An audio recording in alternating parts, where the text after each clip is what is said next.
menjelaskan tentang segitiga exposure. Apa sih segitiga exposure itu? Yuk tonton sampai habis.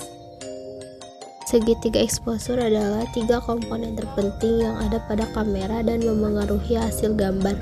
3 komponen terpenting segitiga exposure yaitu 1 ISO, 2 shutter speed, 3 aperture.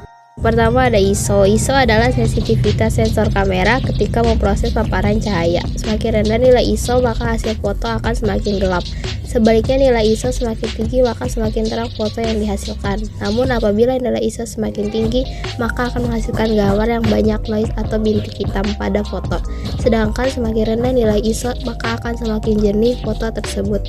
Sehingga apabila mengambil gambar, diusahakan untuk mencari cahaya, baik cahaya buatan ataupun alami seperti cahaya matahari, untuk tetap mengusahakan nilai ISO yang digunakan tetap rendah.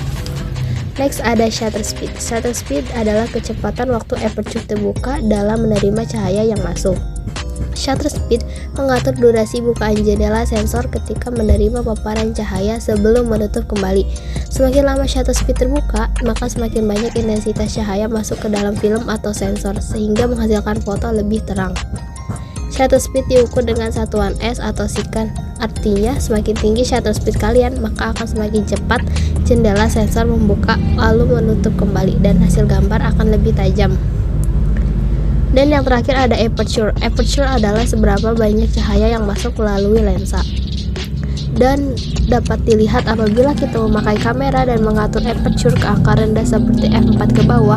F yang dimaksud ini adalah f-stop, dan apabila semakin kecil angka f-stop tersebut, maka akan semakin besar bukaan lensa dan sebaliknya. Nah, jadi itu dia segitiga exposure.